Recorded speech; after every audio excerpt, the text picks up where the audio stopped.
aquí a Minerva, a este lugar, para estas jornadas dedicadas a Mauricio Rosenkopf.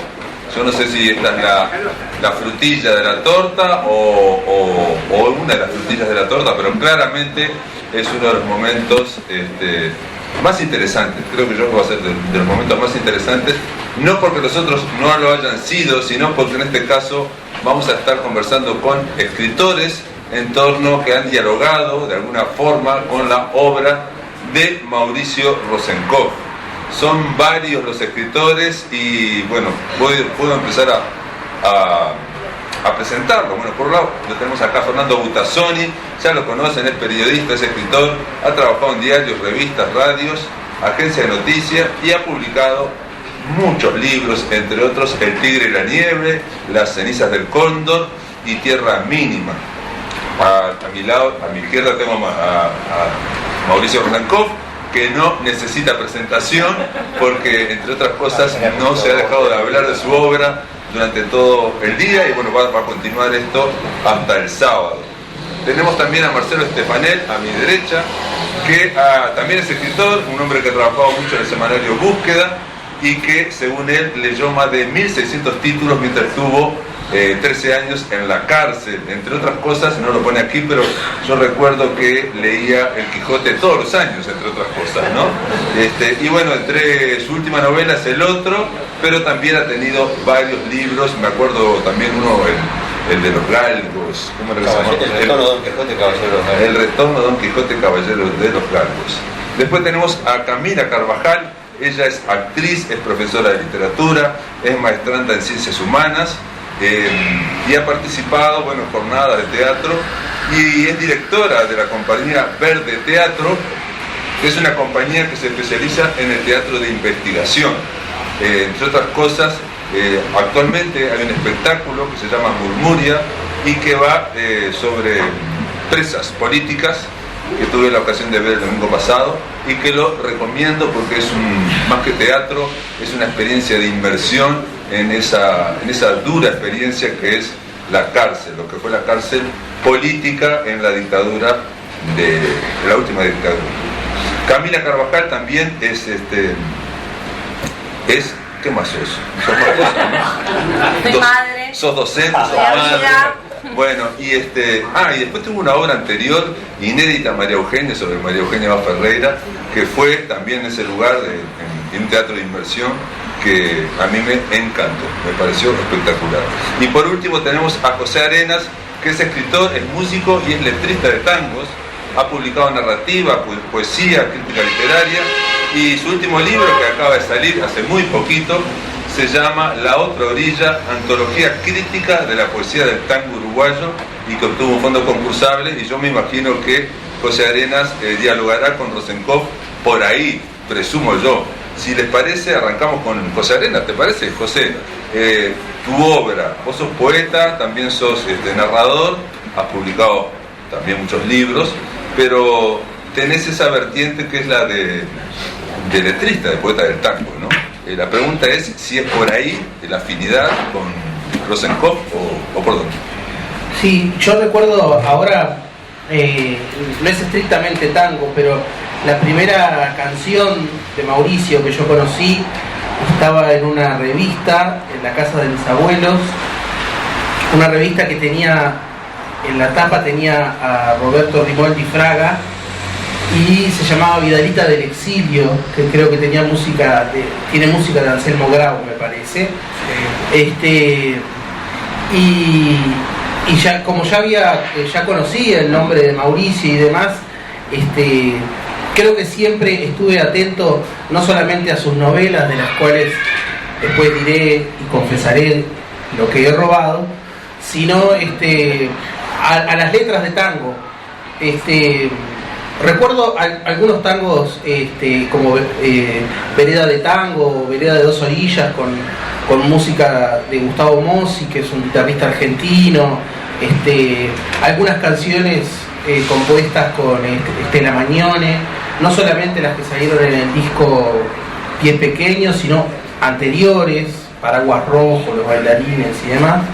Y bueno, y creo que como gran experiencia popular de las letras de Mauricio está La Margarita, que es esta novela o pequeña historia en sonetos que fue musicalizada por Jaime Ross y que además dialoga mucho con el tango o con la estética del tango en varias cosas. Entre ellas recuerdo, por ejemplo, el soneto Sandía, que en un fragmento de sus tercetos dice: sandía calada, sandía colorada, jugosa para las mozas enamoradas. Es un pregón que también aparece en La Milonga en Rojo de José González Castillo, que tiene música de Roberto Fugazot y Lucio de Mare. Y también hay cierto diálogo en el título Golondrinas, que no solamente remite a las golondrinas de Gardel y de Pera, sino que de alguna manera las trasciende, ¿no? Porque las golondrinas de Gardel y de Pera son de un solo verano y estas son golondrinas de yeso, así que son inamovibles y por lo tanto un poco más eternas en ese sentido. Y además los ritmos que ha puesto Jaime Ross en esas canciones, que van desde el rock estilo años 50-60, la milonga, la murga, el candombe y el vals, la milonga bailable, digamos, y especialmente en esa antología que vos mencionabas, Pablo, yo escribí sobre lo que es un vals, sobre el soneto Maga, especialmente sobre ese soneto. También hay un tema que creo que está inédito, pero salió en lo que fuera un precedente de esta antología que yo hice, que la hicieron Álvaro Ojeda y el Cristo Libera, que se llama Antología de la Letra del Tango Nuevo, que es un tango suyo, Mauricio, con música de Estela Mañón, se llama Tengo Tango, que creo que no ha sido grabado, pero la letra aparece ahí. Y en el mundo de La Margarita, así como por ejemplo en el barrio Era una fiesta y en otras novelas, aparecen las menciones y demás a lo que es una ética del mundo tanguero. El universo de la estética tanguera ha aparecido en lo que es la mención a cancionera, el alma que canta, a las cuestiones del barrio, al club tuyutí, al baile con la típica y la jazz, que para los que no saben qué es digamos la presencia de la orquesta típica primero, con todo lo que es el repertorio de tangos, milongas, valses, etcétera, cosas criollas y ciudadanas, y después la presencia de lo que se llamaba la jazz, que no era estrictamente un grupo de jazz, sino que podía haber desde pasodobles con saxofón y acordeón y demás, hasta canciones brasileras y por ese lado. Creo que ahí hay en La Margarita, en Pies Pequeños de Estela, hay una edición de la Margarita que la traje, que es de Ediciones Coligüe, que trae además unas canciones como canciones infantiles, que algunas fueron musicalizadas por Estela en ese libro Pies Pequeños, y algunas devienen del libro Conversaciones con la Alpargata, si no me equivoco, que es un libro de poesía de Mauricio, que también fue grabado con músicas de Silvia Meyer.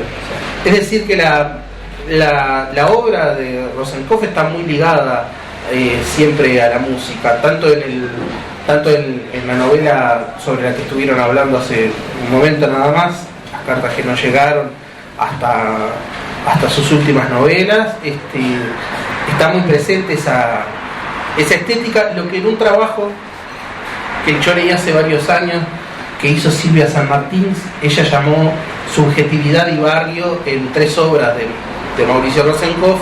En aquel momento eran Las cartas que no llegaron, El barrio era una fiesta y justamente La Margarita. Buenísimo. ¿Querés agregar algo o lo cerramos por ahí? Por ahora. Si me apuraste, canto uno. ¿Cómo te podría decir que esto que tengo está como gripe de esta?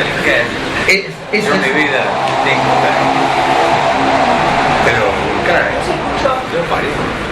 No se escuchó. Lo que pasa es que Rosenkopf tiene música en todos sus libros, ¿no? O sea, siempre parece que suena un balsecito o una milonga, sí, o algo así en la radio. Y personalmente, antes de que me olvide, hay una novela que yo escribí, Papeles Suizos, que está robada de una novela que rompe un poco con esa estética y que es una de mis novelas favoritas, que es El enviado del fuego, que es de 2005, creo. Ahí está, digamos, el germen de lo que después iba yo a utilizar en esa novela. Así que gracias. Perdón. ¿Cuánto es? Bueno, viste que eso de que roba un ladrón, no sé cómo es. 100 años de cordón. Bueno, ahora Camila Carvajal. Camila Carvajal, pues ya la presenté, y está, obviamente, para hacer esta obra, Murmuria, estuvieron durante 2 años haciendo la investigación con presas políticas, pero yo no sé si es solamente ahí, digamos, el diálogo con la obra de Rosenkopf, que básicamente, más allá del testimonio, yo creo que la obra de Rosenkopf pone el tema de la memoria, ¿no? O sea, más que el testimonio, la memoria y todo lo que crea la memoria. Bueno, yo Está apagado. igual soy actriz, me pueden escuchar. Vocaliza bien. Bueno, de hecho me pone más nerviosa hablar con micrófono que sin micrófono. Yo me pregunté mucho por qué había sido invitada a este acontecimiento en esto de mesa de escritores, y un poco me dio vergüenza, pero después me puse a pensar, y que me parece que también, pienso yo, tiene algo que ver con lo que a mí me provoca Mauricio, que la escritura que nosotros hacemos desde lo teatral es una escritura colectiva. No sé si todos conocen, pero hay un modo de escribir obras de teatro que se llama dramaturgia del actor. Es decir, a través de un proceso de conducción por parte de la dirección, en este caso sería uno de mis roles, y a partir de una investigación sobre determinada temática, en este caso la experiencia de mujeres presas en dictadura, y nosotras además decidimos hacer como unos encuentros con ellas y unos talleres cruzados con lo artístico. A partir de esa experiencia, las actrices, que también formo parte del grupo de actrices, vamos construyendo las escenas, y entonces eso también es como un modo de apropiación del discurso escénico, no es estoy repitiendo un texto aprendido de memoria, al cual le voy encontrando un sentido y le voy haciendo preguntas y lo voy como habitando y me lo voy apropiando, sino que en realidad ese texto surge de la experiencia, de la necesidad y del cuerpo y de la acción, ¿no? Entonces, claro, en ese sentido yo me siento medio sapo troposo por acá, porque el tipo de escritura o el proceso de escritura es bastante distinto, y además ese texto, a veces quizás leído independientemente de la escena, puede estar incompleto, puede no ser, no sé, tan interesante, quizás, no lo sé, habría que hacer el proceso de la escritura sola, pero bueno, vengo como desde este otro lugar. Y entonces a mí está la escritura y la experiencia y las cosas que puedo saber de lo que me provoca la literatura de Mauricio, es como este peso de lo colectivo, ¿no? De la necesidad del otro, de la necesidad de pensar con el otro, de la posibilidad de escribir con el otro, de hacer memoria colectiva, y a través de esas experiencias vividas poder subirle el volumen y decir esto debe ser contado, esto tiene sentido, la experiencia del otro me enseña, me despierta, me encuentro con la experiencia del otro y me completa como una identidad, o me responde preguntas sobre quién soy.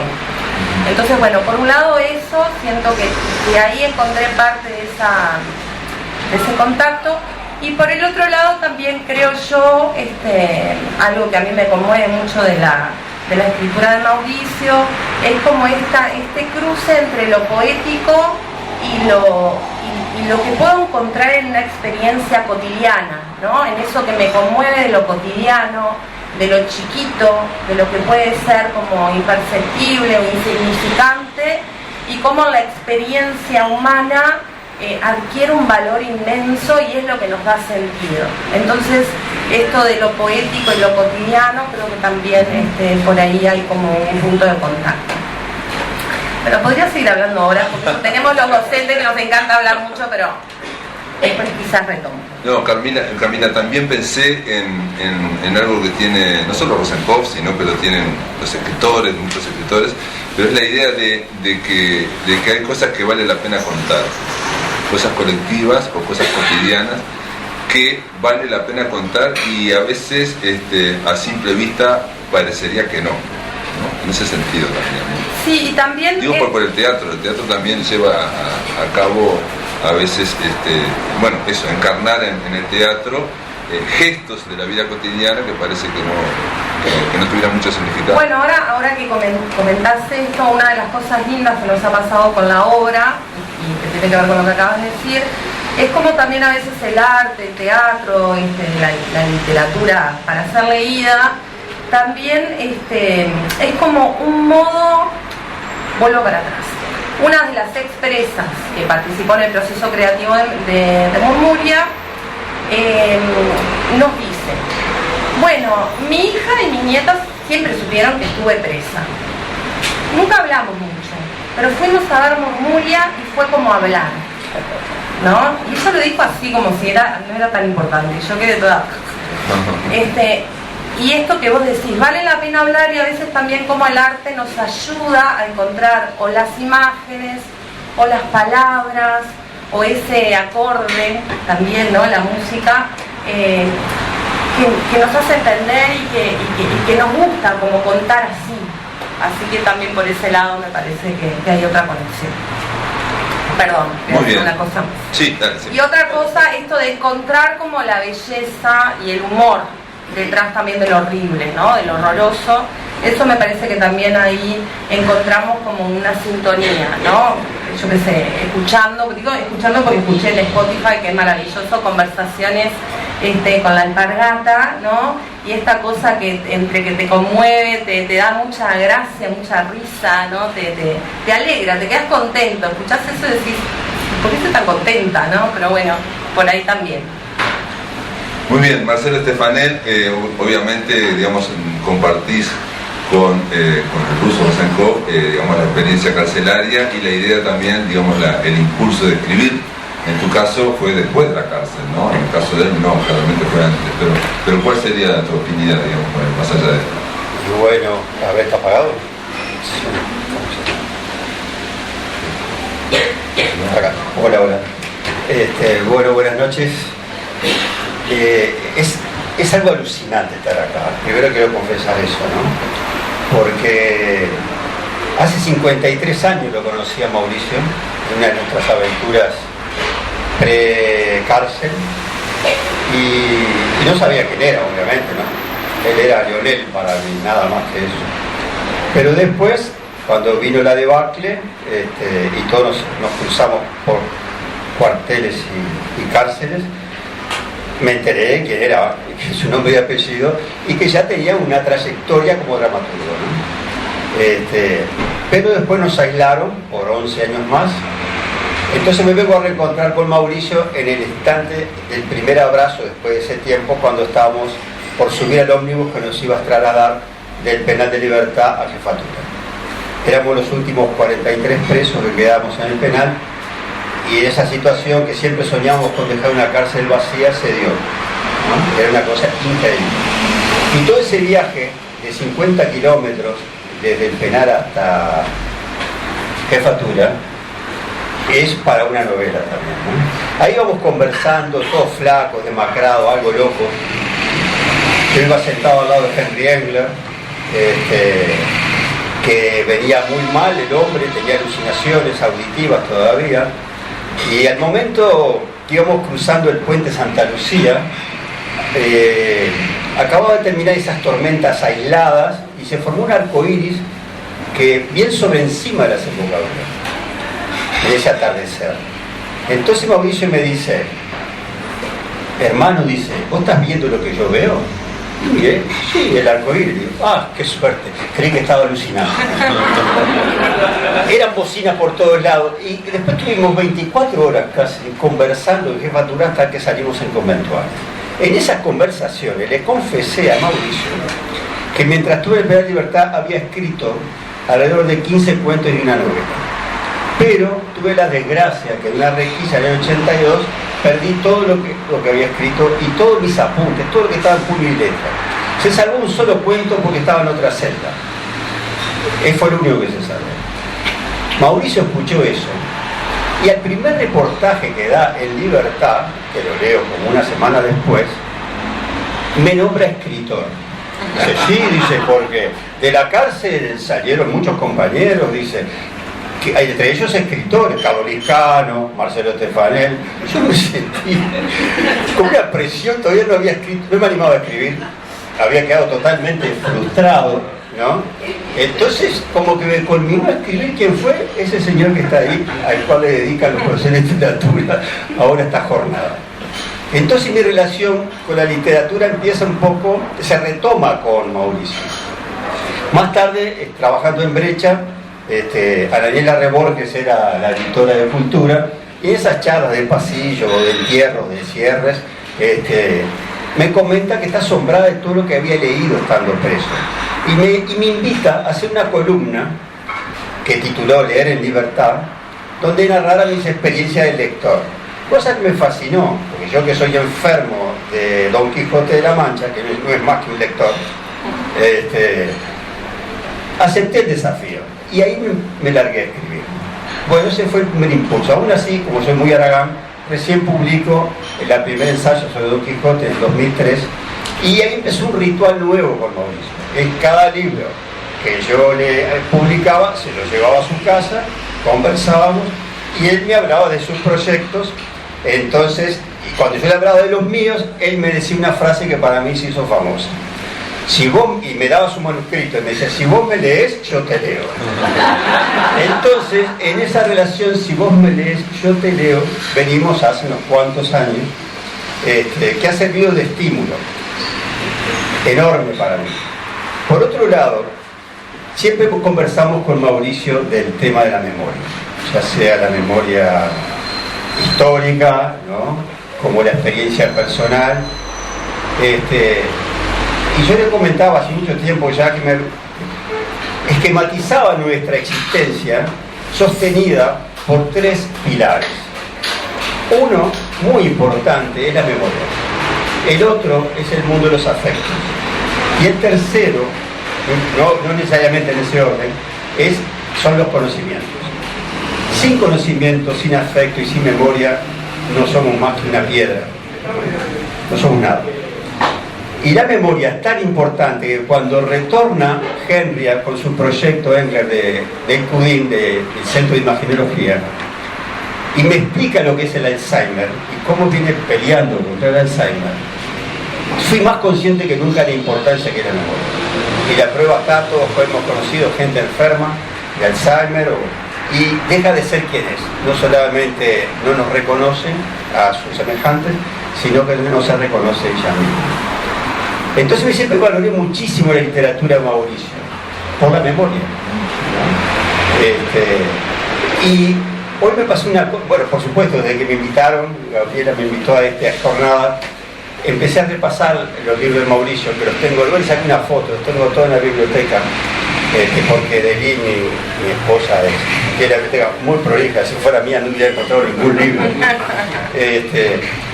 Y ahí encontré, cuando escribiste Sala 8, me invitaste a que yo lo presentara, ¿no? Y algún otro libro más también me invitaste, y en alguno a hacer un prólogo. Entonces, cuando abro el libro Sala 8, encuentro lo que escribí, que más o menos era mi guía para ese día de la presentación. Y ahí hago hincapié en esa escritura en quién es el narrador. A mí siempre una de mis obsesiones como escritor, y desde que, vuelvo a reiterar, desde que me enamoré del Quijote, es quién narra la historia, ¿no? Cervantes es el primero que juega con varios narradores, con un traductor, con un compilador. Entonces con ese juego larga, sin querer, para mí que no se dio cuenta, porque el tipo quiso ser un gran dramaturgo y tuvo la desgracia de ser contemporáneo de Lope de Vega, quiso ser un gran poeta y andaba a competir con Góngora, ¿no?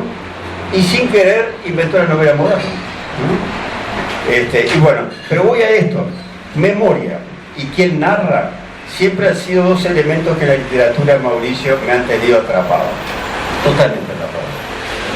Porque, por ejemplo, él en El barrio de una fiesta, ya entonces la memoria la pone en primer plano. Voy a leer un breve fragmento, si tengo tiempo. Sí, sí. El barrio era una fiesta, pero entonces no lo sabía. Tuvo que caminar el tiempo por el sendero de los días y permitir que la memoria hundiera sus raíces propias, no las mías, que leo en su aire los hechos vividos. No la memoria con vida propia que crece, ramifica, fructifica, aún después, siempre después que uno ya no ramifica, florece o da frutos. Más bien poda, es memoria, no, la independiente, que crea y recrea y hace propio los hechos leídos, soñados, los fantásticos, los alucinados, o simplemente acontecidos en otros o por otros contados. La memoria que cuando no duerme, dormir, soñar, tal vez morir, elabora, crea fantasmas, que articula sueños desarticulados. Todo esto está en su obra, todo esto está en su obra. Y en Sala 8 hay dos voces, hay tres en realidad, una coral y una es la madre, la otra es el desaparecido, la madre que siempre busca a su hijo, y el desaparecido que tiene una voz que anda ahí en el aire, ¿no? Y la madre que habla siempre con el perro, con su perro, ¿no? El diálogo con su perro es la expresión de su esperanza, ¿no? Y que la reacción, siempre está esperando que el perro se comporte de cierta forma, porque si se comporta así es porque apareció su hijo, porque vuelve su hijo. Y en Sala 8 las otras voces son los personajes que están. La Sala 8, para el que no sabe, era la sala del hospital militar donde estaban todos los presos con sus nanas o con sus grandes problemas físicos y enfermedades. Bueno, entonces ahí rescato en síntesis esas dos cosas que me han ayudado para mi literatura. Han sido una guía increíble, ¿no? Tanto la memoria como quien narra la historia. Muy bien, y ahora Fernando Butazzoni. Fernando Butazzoni, obviamente conocemos su relación con Mauricio Rosenkopf, pero bueno, la pregunta es si hay afinidades literarias, no ya, digamos, no vamos a hablar de las humanas. Bueno, primero que nada, gracias Gabriela, gracias a la Asociación de Profesores de Literatura y gracias a todos los analistas. Y gracias a Mauricio por ser, si es que sos.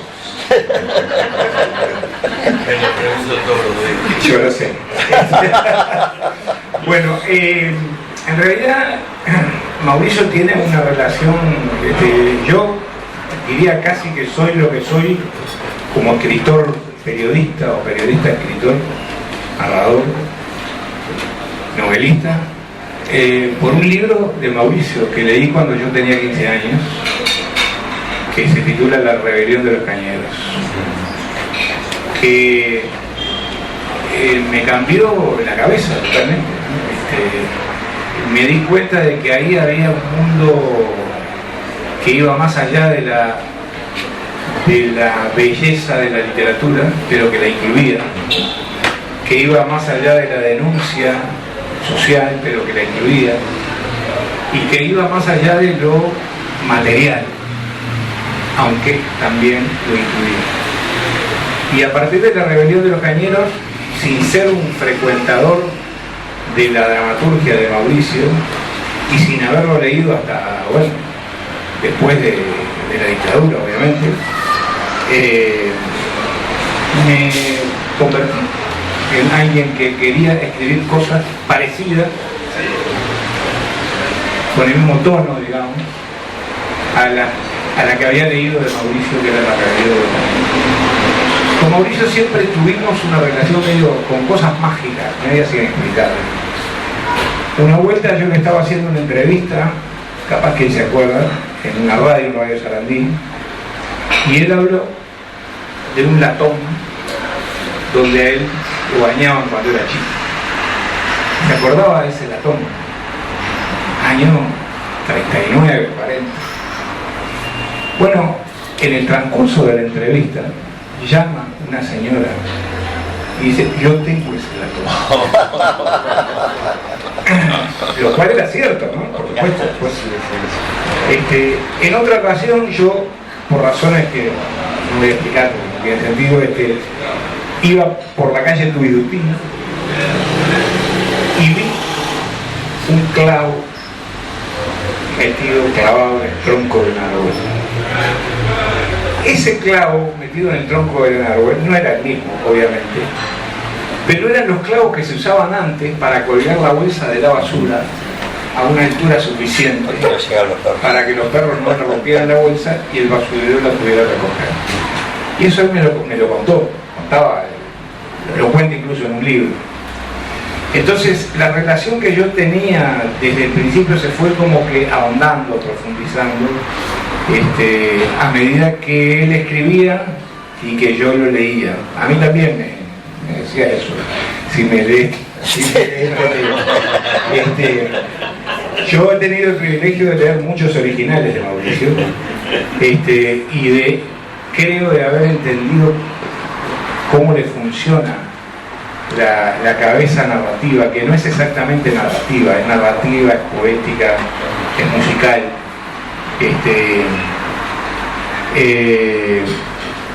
Recuerdo que tuvimos una larga charla con Jaime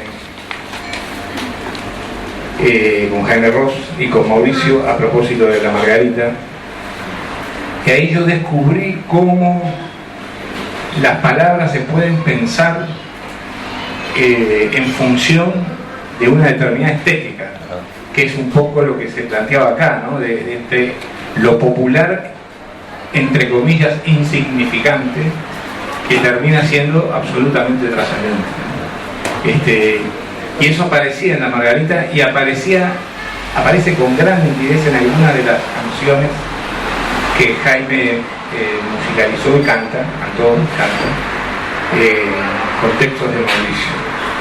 Entonces yo lo que quería básicamente subrayar es que su obra, que yo creo que es una de las obras más coherentes y, a mi juicio, impresionantes de la literatura latinoamericana contemporánea, no solo por el volumen, sino por la coherencia interna que tienen las novelas entre sí, cómo dialogan con los poemas, cómo dialogan con otros textos de Mauricio, incluso con algunas obras de teatro escritas hace muchísimos años, e incluso con algunas actitudes políticas de Mauricio, como por ejemplo su viaje al Congreso del Partido Comunista de la Unión Soviética y su posterior alejamiento. Y recuerdo, por ejemplo, esa escena en el campo uruguayo, él con Sendik y un grupo de peludos o de arroceros, ya no recuerdo, que estaban durmiendo al amanecer, en niebla, y Mauricio y Sendik estaban de pie los dos mirando ese grupo, y Mauricio dice: ¿qué lo parió? Parece un ejército. Y Sendik le responde: no, es un ejército. Nada más. Esa imagen es lo que tiene también la literatura de Rosenkopf, que al mencionar esa imagen inmediatamente la recordé perfectamente, ¿no? Que eran arroceros. Pero él es un escritor con una gran coherencia, como decís vos, pero vos tuviste la posibilidad, Fernando, de leer los originales de Mauricio Rosenkopf.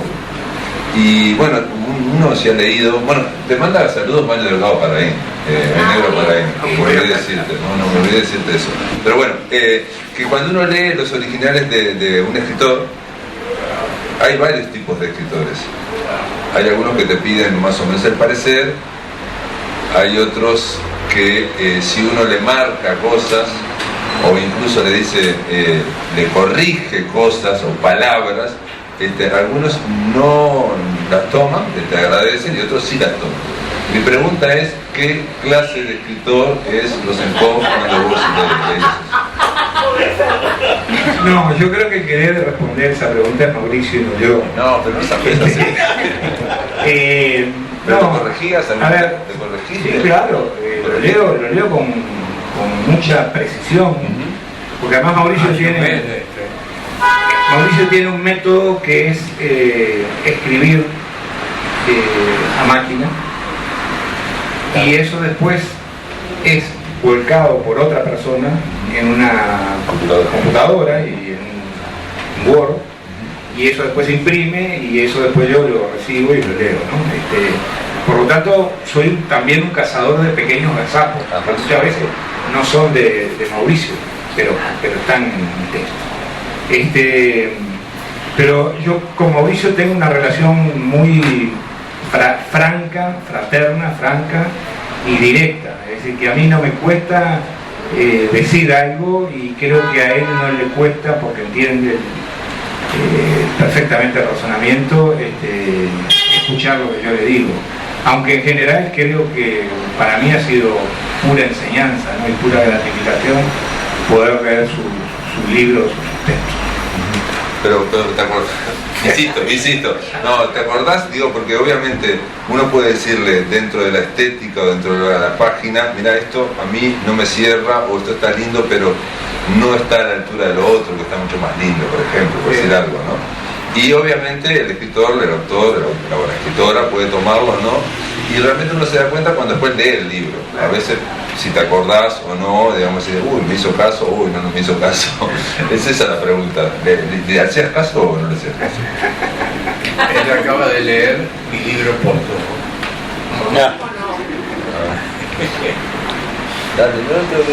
Mira, tengo un fideo en la cabeza que los cartallaneé de mi vieja.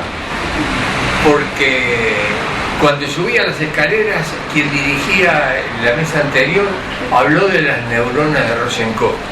Y se me prendió alguna, ¿viste? Entonces empecé a hacer asociaciones que me tienen en este momento tan enredado que no sé ni por dónde arrancar, pero por algún lado arranco, porque ya estoy en eso. Entonces, la primera cosa, estoy sorprendido de todo esto, ¿no? ¿Qué lo parió?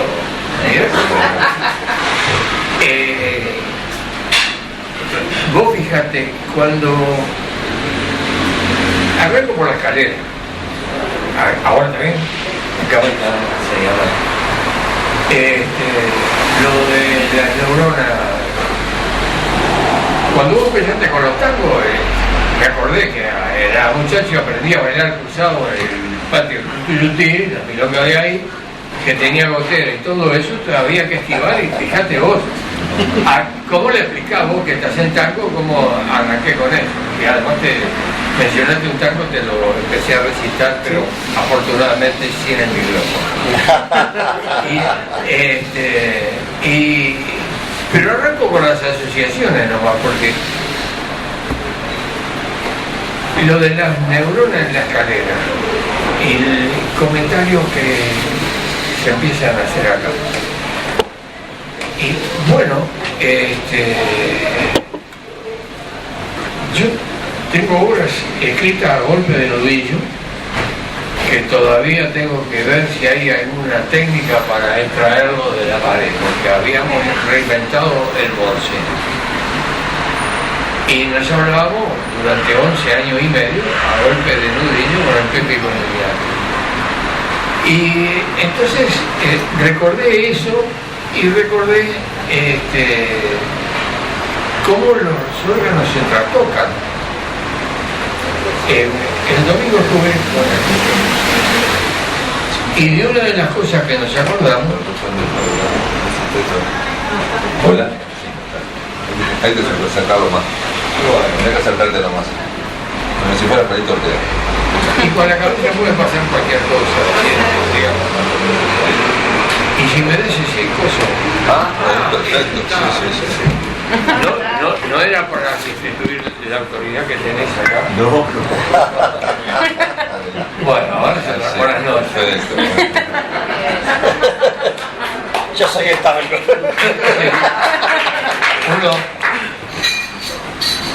Uno entra a teclear y da la impresión de que la Vivetti que tengo ya tiene lo que voy a decir antes que yo la tecleé. Es decir, y volví a la computadora porque me habían enseñado la computadora y esas cosas nuevas. Y empecé a escribir ahí, estaba contentísimo. Una vuelta apreté un botón y se me borró todo. Con la Olivetti me pasó. Y ahora estoy falto de cinta, de máquina de escribir que ya no venden en ningún lado. Y entonces el recuerdo ese por asociaciones que se producen y la saca y todo eso, nos acordábamos con el PP de que teníamos a veces los órganos trastocados en el submundo de eso que vos escribiste. Y nos llevaban al baño una vez por día. Y el resto de silencio. Entonces tampoco podía descolgarte porque venía la respuesta. Entonces nos trataban los órganos. Teníamos la vejiga la teníamos instalada en el cerebro. Eso me pasa constantemente y veo que a los demás le pasa lo mismo, porque le tocas un punto y puedes saltar la cosa más impresionante que te podés decir. Digamos, mis primeras enseñanzas son del barrio, entonces te encontrás con que las cosas más humildes, más sencillas, te terminan enriqueciendo con una palabra. Yo venía pensando, por el libro que salió, de Coltán, que anda por ahí en la vuelta, un barrio llamado Rosencó, y es una universidad. A la vuelta de casa se estaba construyendo una calle que se llamaba Huaytán,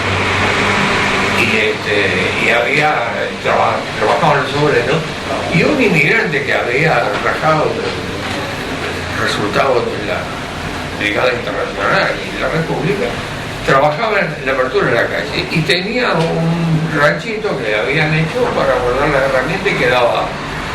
Cuando terminaron con la calle y arrancaron para Centenario, él se quedó, le gustó, porque tenía un terreno amplio con unos árboles de la gran puntilla. Después tenía gallina y plantaba, y además se le ocurría plantar todos los terrenos de la casa, del barrio. Entonces ahí plantaba maíz. Y una vuelta era un personaje, al atardecer se ponía el traje, un traje. Iba caminando del café y bar porque lo salía hoy, ahí llegaban y servían el vino que tenía cuerpo, que le decían cuerpo, pero era algo que no se sabía.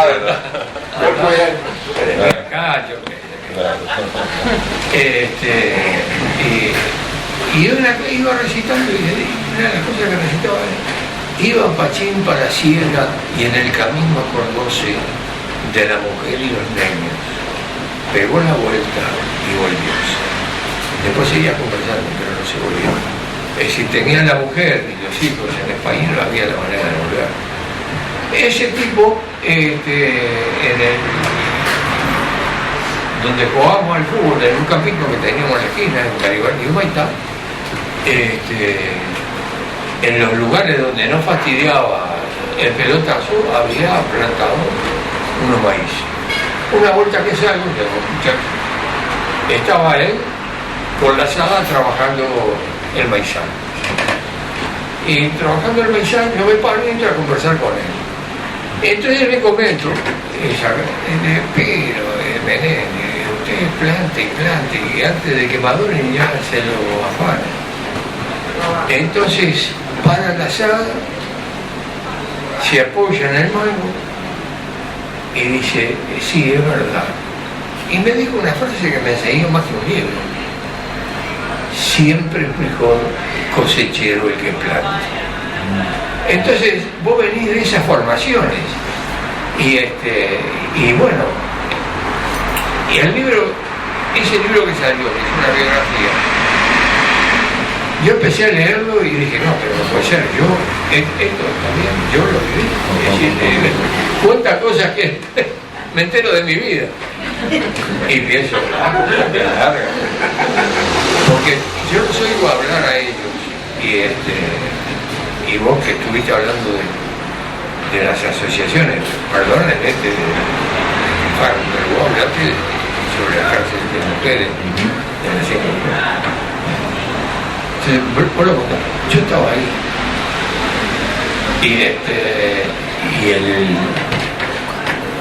Y en el lugar terminaban las cloacas ahí y después salían 38, yo estaba dando la mano que salían del turno. Y además peleaba por el teléfono que se le tenía que llamar por teléfono los contactos y no podía. Entonces, ¿en qué momento recuerdo eso? Porque un muchacho que hoy es diputado me dice una vuelta en casa, no, mire, y yo lo conozco a usted desde que era niño, porque usted estaba enojado con el teléfono y yo fui con mi mamá y era un chiquito así. Y se acordaba de eso. Entonces, con todo esto, ¿cómo no lo vas a escribir? Porque la razón por la que escribo en este momento, y esto es una de las charlas que tuvimos el domingo, es la memoria. Digamos, cómo explicarle a los chiquilines de hoy, a los adolescentes de hoy, a la gente de hoy, que antes vivíamos en casa de inquilinato, que tenía un montón de piezas, pero la pieza de la abuela era sagrada. Hoy una abuela no la podés tener en un apartamento. En un apartamento no podés tener después de un hijo otro hijo porque necesitaba otra pieza. Pero ahí, entonces todas esas cosas había que trasladarlas, y mi infancia, y mi vieja, y todo eso. ¿Por qué me viene eso? Por otra vía. Recién alguien que viene de Dinamarca, un compañero, y muchas gracias, de la editorial de Dinamarca, me trajo 3 ejemplares de un libro que tradujeron y publicaron, la primera edición. Y llegaste justo cuando arranqué, no te pude dar ni la mano, ni la gracia. Y los silencios del viejo. Y me doy cuenta que uno que perdió toda su familia, escribo y de alguna manera están presentes la familia en las cosas que doy dejando testimonio. Esto es sobre el viejo que se juntaba con la madre del Pepe y con la madre del Ñato y que tomaban el ferrocarril en la estación central y se iban al culo del mundo para ver si le daban visita y no veían. Me acuerdo y recordé que una vez se fue el viejo y dijeron, bueno, acá está su hijo, tiene 10 minutos, miró a todo y él no es mi hijo, ¿dónde está mi hijo? Los 10 minutos explicándole al viejo que yo era yo. Entonces, todo eso se suma. Y es nada más que un viaje de ida y vuelta del viejo mirando hacia afuera, pero no miraba hacia afuera, sino hacia adentro. Recordaba toda su vida, hasta la cena de amor que se declaró que mi madre estaba arriba de un ciruelo, era una chiquilina, y al pie del ciruelo le declaró, te das cuenta, pero me dijo, yo tengo un poder. Entonces, ¿qué es lo que estoy haciendo ahora? Porque esto me vienen preguntando. Y estoy dejando testimonio. Esto para mí es una literatura de testimonio, le doy con todos los recuerdos que tengo. Y bueno, fíjate vos, pero además descubro cosas, porque esta foto que está en la tapa es una foto que mi viejo trajo de la sastrería donde trabajaba, fue soldado, estuvo en la guerra después, fue en el 30, el Luni, y está cosiendo. Este es mi viejo. Pasaron 50, 60 años, 70 años, que reubico que quedó alguna familia que sobrevivió de Auschwitz, la que vendría a ser mi prima Sofía. Mi viejo fue a verlos, le mandaron el pasaje y les llevó copia de esta foto, que es más larga y hay otro más. Y a ella le hacen un testimonio y cuenta de esto, y empieza a contar el fulano de tal, yo que sé qué primo, no sobrevivió. El apellido no sobrevivió era Guatón.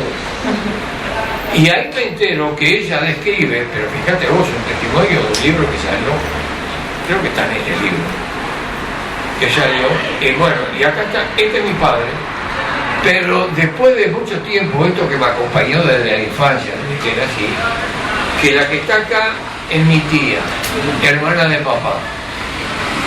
Rescato familia con la memoria, ¿te das cuenta? Entonces, yo recibo esto acá antes y claro, yo quedo medio con el ordenamiento territorial de las intervenciones, no sé si irme a bailar un tango. No, tranquilo, puede sí. No, pero no te estoy invitando a vos. No te afliges. No sé, ¿Algo empezó bailado contigo? Sí, se puede. Y además me pongo a hablar del tango contigo. Porque además literatura aprendí escuchando tango, a verdad, el camino. Porque te digo aquí, cuando escucho está listo, sentenciaron la comadre y el varón ya difunto en el presagio, te das cuenta que hay que escribir que ya en el presagio estaba difunto. Es decir, digamos, y es un tango de la gran puta. Como abrazado un rencor. Como abrazado un rencor, exactamente. Bueno, y después me entero que son los escritores de la época, yo qué sé qué, y eso no rescato. Y no sé, ya a mí se me está yendo la mano, porque se me dispara la cabeza, tengo que estabilizar la neuronas, porque me he encontrado con algo que dejo para el final, mi emocionado agradecimiento a los profesores de literatura, que fueron a hacer esto que me impactó, que me impresionó, y que todavía estoy aquí sin saber con qué palabras agradecer, pero yo me entiendo, porque soy profesor de literatura.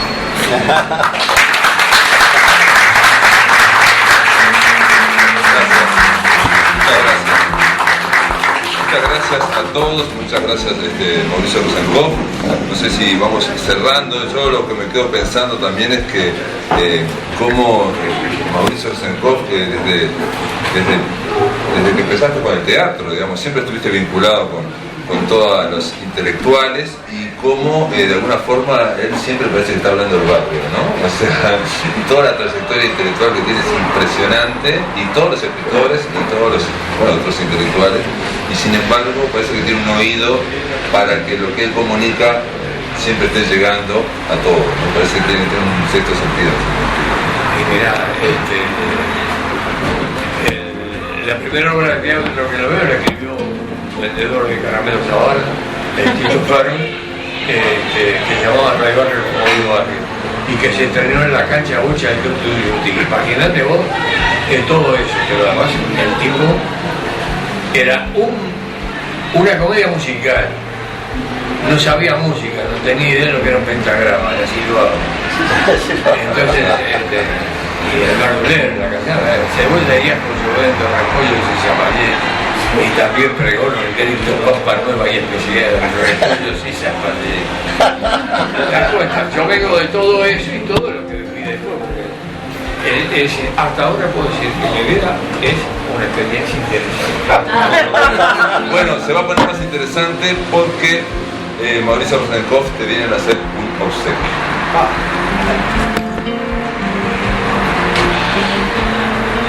Que nunca faltes. La Asociación de Profesores de Literatura del Uruguay te va a regalar una lapicera muy particular que se mandó a hacer por los 30 años de nuestra existencia como asociación, y aunque vos le des a la Olivetti de vez en cuando también estampar la firma ahí y que nunca falte.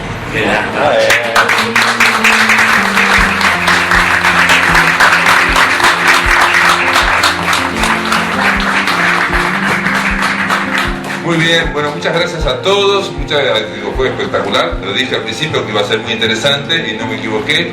Ahora creo que corresponde un brindis como después de un momento tan lindo. Gracias a todos por estar acá.